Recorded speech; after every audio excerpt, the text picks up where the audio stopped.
السلام عليكم، كنتمنى تكونوا كاملين بخير وعلى خير ومرحبا بكم معايا من جديد في قناتي. الا كنتوا اول مره كتشوفوا لي فيديو ديالي ما تنساوش تضغطوا على زر الاشتراك مع تفعيل الجرس باش يوصل لكم كل جديد. وبطبيعه الحال الا عجبت لكم لا فيديو ما تنساوش تحطوا لنا ان لايك ان كومونتير وبارطاجيو لا فيديو مع الاصدقاء ديالكم باش توصل لاكبر عدد ممكن. اليوم ان شاء الله غادي نتعرفوا على واحد لابارتي اللي هي مهمه بزاف وكتحط في لي كونكور. دونك تبعوا معايا. بسم الله على بركه الله غادي نبداو لا فيديو ديالنا. واليوم ان شاء الله غادي نتعرفوا على واحد لابارتي اللي هي مهمه بزاف في الدرس ديال الخبر الوراثي لانفورماسيون جينيتيك. غادي نتعرفوا على المراحل ديال الانقسام الغير المباشر عند الخليه الحيوانيه، يعني لا ميتوز، لي زيتاب ديال لا ميتوز في لا سيلول انيمال. حيت كاين واحد الاختلافات اللي هي بسيطه ما بين الانقسام الغير المباشر عند الخليه الحيوانيه والخليه النباتيه. وقبل ما نبداو هاد لابارتي هادي يعني مراحل ديال الانقسام الغير المباشر غادي ندير لكم واحد التذكير فيما يتعلق بسكون ابل لا فيكونداسيون اللي هي ظاهره الاخصاب. Alors, بالنسبه لا فيكونداسيون سي لا فيزيون entre deux éléments. عندنا ان élément mâle اللي هو لو سبرماتوزويد et ان élément femelle اللي هو لوفوسيت بيان سكون ابل لوفول. يعني كيكون عندنا الالتقاء ولا الاتحاد ديال مشيج ذكري اللي هو لو سبرماتوزويد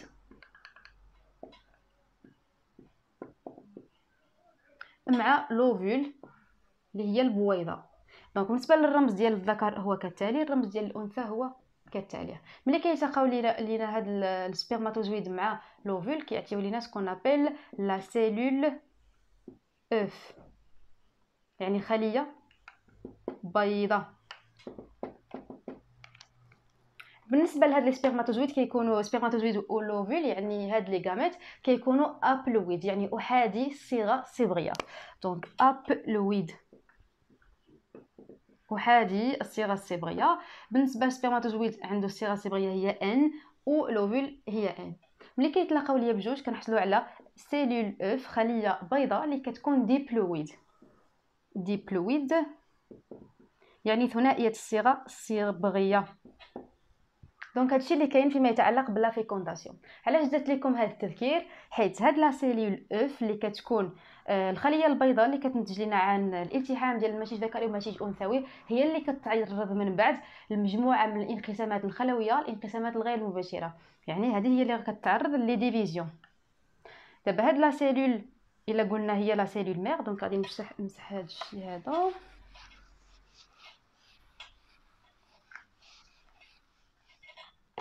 دونك هذه هي لا سيلول اوف نسميوها سيلول مير اللي هي haploïde, c'est-à-dire de zen. À partir de cette cellule mère غادي نحصلوا على جوج ديال لي سيلول في دو سيلول في qui sont identiques entre elles et à la cellule mère، يعني كيكونوا متشابهين بيناتهم ومع لا سيلول مير. وكنقولوا بان هاد لا ديفيزيون سيلولير، هاد لا ميتوز، الانقسام الغير مباشر كيحافظ على الخبر الوراثي. يعني لا ميتوز est responsable de la conservation de l'information génétique. لداكشي كيكونوا الخلايا ديال نفس الكائن الحي كيحملوا نفس الخبر الوراثي، كيكون فيهم لو ميم بروغرام جينيتيك. دابا هاد لا سيلول هادي حتى هي بالدور ديالها غادي تعطي لنا جوج ديال لي سيلول في كي سون ايدونتيك اونتر ال اي على سيلول مير. هادي عاوتاني غادي تعطي لنا جوج ديال لي سيلول وهكذا دواليك.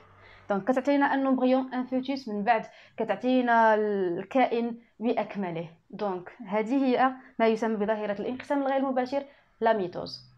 خصكم تعرفوا بانه قبل ما تدخل لي الخليه لا سيلول في الانقسام الغير المباشر اللي هو لا ميتوز، ضروري من انها تمر من واحد المرحله اللي سميتها لانترفاز. لانترفاز هي مرحله السكون فيها كتضاعف الخليه المحتوى الجيني ديالها. دابا غادي نوري لكم الخليه كيفاش كتكون، الخليه الحيوانيه بالضبط كيفاش كتكون في مرحله السكون اللي هي لانترفاز.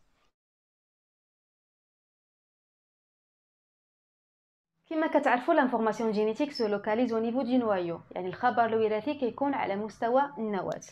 دونك غادي نرسم واحد الخليه حيوانيه. الخليه الحيوانيه كيكون الشكل ديالها دائري. دونك هذه هي لا سيلول انيمال. وكما كتعرفوا اي سيلول عندها ممبران سيتوبلازميك، سيتوبلازم، عندنا ان انسومبل دورغانيت على الانتيريور. حنا اللي مهم عندنا في هاد البارتي هذه هي لو نوايو، حيت قلنا بان لانفورماسيون جينيتيك كاين على مستوى النواه. غادي ندير واحد لاغرونديسمون، واحد التكبير على مستوى النواه، غادي نلقاوها على الشكل التالي. هذا هو سكون ابل لونفلوب نيكليير ولا الممبران نيكليير، يعني الغشاء النووي. انفلوب نيكليير. عندنا سكون ابل لا كروماتين، يعني صبغين، كروماتين. عندنا سكون ابل لي نيكليول، يعني النويات، نيكليول. وعندنا لي سنتروزوم، هادو هما سنتروزوم. دونك هادشي اللي كاين، هذه هي النواه ديالنا اللي كنديروا لها التكبير. والخبر الوراثي لانفورماسيون جينيتيك سو لوكاليز اكزاكتومون او نيفو ديال لا كروماتين اللي هو صبغين. دونك خصكم ديروا الفرق ما بين كروماتين، كروماتيد، كروموزوم.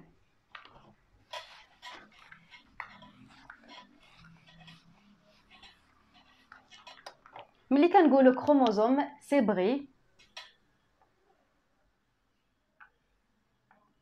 هذا هو الكروماتين، كروموزوم باردون، صبغي. ملي كنقول كروموزوم سيتادير اون ا دو كروماتيد، جوج ديال لي كروماتيد، ها الكروماتيد الاولى ها الكروماتيد الزوجه، يعني صبيغيين اللي كيرتبطوا على مستوى ما يسمى بلو سنترومير، اللي هو الجزيء المركزي. دابا هادو هما جوج ديال لي كروماتيد، جوج ديال الصبيغيات كيرتبطوا بيناتهم على مستوى ما يسمى بلو سنترومير، الجزيء المركزي، كيشكلوا ليا ما يسمى بالكروموزوم. دونك الكروماتيد هو هذا، كروماتيد صبيغي.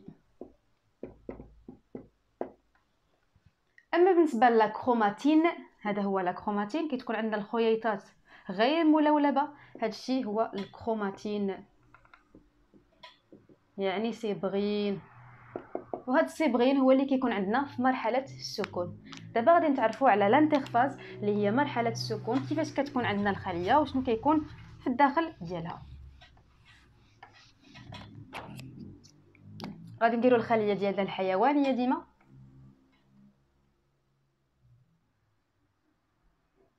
كيكون عندنا لونفلوب نيكليير، كتكون عندنا لا كروماتين، عندنا لي نيكليول، عندنا لي سنتروزوم.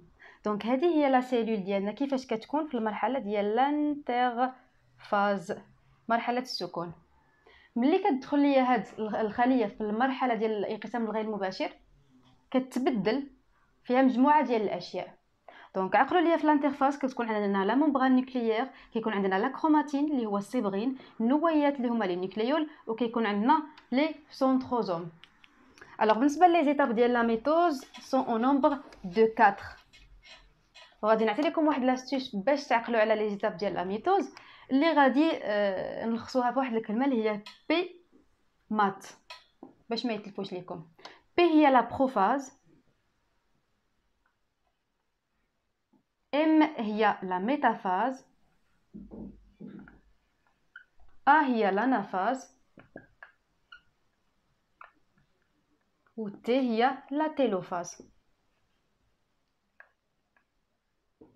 Alors بالنسبه لي زيتاب دو لا ميتوز سون au nombre de 4 اللي كيكونوا بهذا الترتيب: لا بروفاز، لا ميتافاز، l'anafase et la télophase. بي مات. لا بروفاز هي المرحله التمهيديه، لا ميتافاز هي المرحله الاستوائيه، l'anafase هي المرحله الانفصاليه، لا تيلوفاز هي المرحله النهائيه. دابا تعرفنا على المرحله السكون، الانترفاس، كيفاش كتكون لا سيلول. قلنا بان قبل ما تدخل ليا لا سيلول في لا ميتوز ضروري من انها تمر من الانترفاس. دابا شفنا الانترفاس كيفاش كتكون الخليه. دابا غادي نتعرفوا على لي 4 ايتاب ولا لي 4 فاز ديال لا ميتوز. بقاو معايا. دونك غادي نبداو باول مرحله اللي هي لا بروفاز، المرحله التمهيديه. لا بروفاز اللي هي المرحله التمهيديه، يعني المرحله الاولى في الانقسام الغير المباشر. هذه هي لا سيلول ديالنا. في المرحله السكون اللي هي الانترفاس كان عندنا لا ممبران نيكليير، كان عندنا لي نيكليول، لا كروماتين، وكان عندنا لي سنتروزوم. دابا غادي نشوفوا شنو هو التغيير اللي غادي يوقع.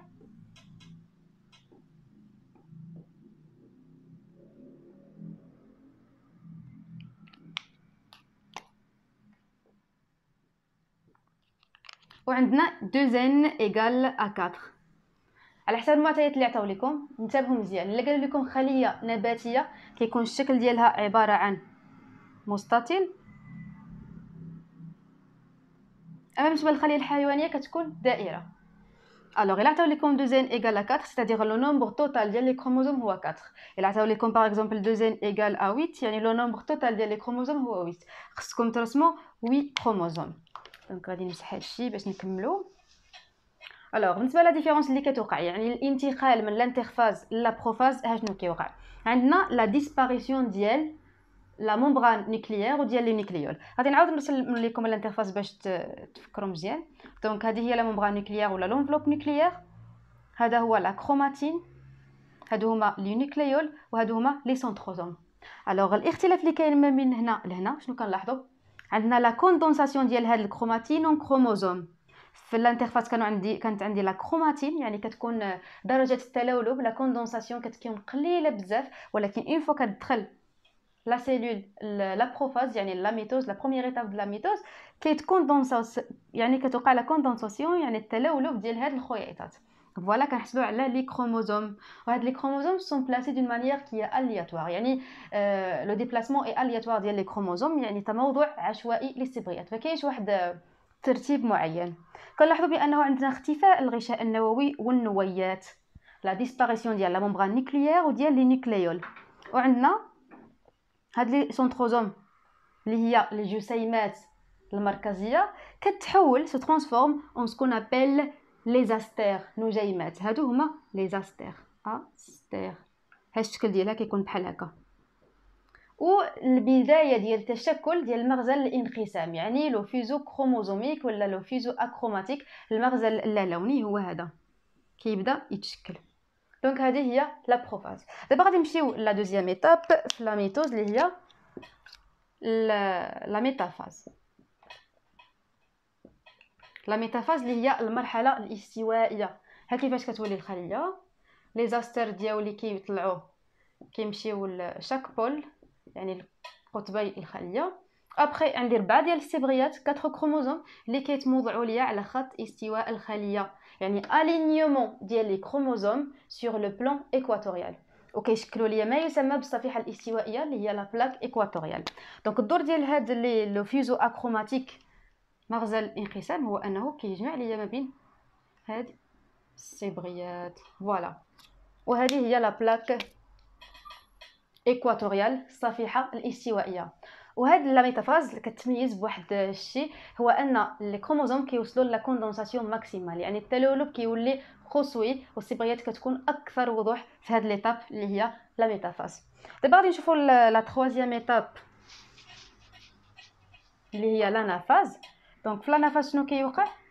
ديما عندي لي زاستير ديالي ياك، غادي نرسمو لو فيسو اكروماتيك 2 3 4 1 2 3 4.